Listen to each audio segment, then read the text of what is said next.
সকাল সকাল গরম জল দেখে একটু অবাক হচ্ছে তাই না?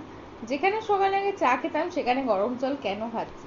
চিনি টমেটো সমস্ত কিছু অ্যাভয়েড করে এবার ভেবেছি সকালবেলা উঠে একদম আর্লি মর্নিং গরম জলটাই খাবো।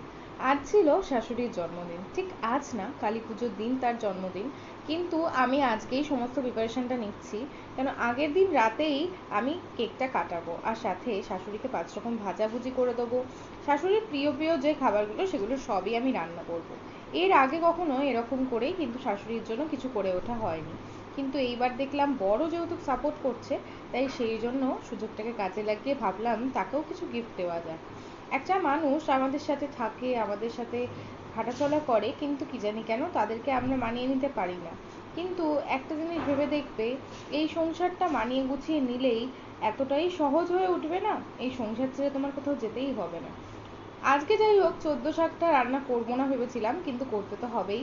নিয়ম মাফিক আমি সবকিছুই করি। 14 শাকের সাথে ছিল উচ্ছে দিয়ে ডাল, মানে তোমরা যেটা জানো তিতার ডাল। ডালটাকে ভালো করে ভেজে নিয়েছিলাম, লাল লাল করে ভেজে নেওয়ার পরেই ডালটা জল দিয়ে ধুয়ে কড়াইতে বসিয়ে দিয়েছিলাম। ভাজাভুজির মধ্যে ছিল 5 রকম ভাজা, যা যা তোমরা অন ক্যামেরায় দেখছো। সাথে ছিল বাবুর জন্য ডিম আর আমার বরের জন্য চিকেন। এত কিছু রান্না করার শক্তি আর মনোবল দুটোই কিন্তু আমি পেয়েছি টোটালি আমার ভগবানের ওপর থেকে। ভগবান যদি চায় সমস্ত কিছু কিন্তু খুব তাড়াতাড়ি সম্ভব হয়। আগের দিন রাতেই সমস্ত কিছু কেটে রেখেছিলাম, আর সাথে দেখো আমার গাছগুলোতে একটু সার দেওয়ার জন্য ডিমের খোলা কদিন ধরে জড়ো করে শুকিয়েছি। আর সার দেওয়ার পর দেখো কি সুন্দর একটা জবা হয়েছে। তো দেখো পুজোর জন্য সঙ্গে সঙ্গে বসে পড়েছি লাড্ডু নিয়ে, যেটা মতিচুরের লাড্ডু আমার খুবই ফেভারিট। আর এইখানে জবা ফুলটা যেটা গাছে হয়েছিল সেটা মা তারাকে দিলাম। আমার পুজো আচ্ছা সমস্ত কিছুই কিন্তু করতে খুব ভাল লাগে।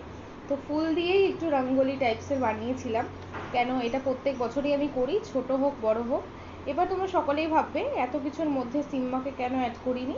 সিম্বাকে নিয়ে কোনো ভিডিও আমার করা হয়নি, আমি যেটুকু করেছি সেটুকুই তোমাদের সাথে শেয়ার করলাম। এখনো বিকেলের অনেক কিছু তোমাদের দেখানো বাকি রয়েছে। আজকের ভিডিওটা যদি তোমাদের ভালো লেগে থাকে অবশ্যই একটা লাইক দিও। আজকের মতন শুভ দীপাবলি।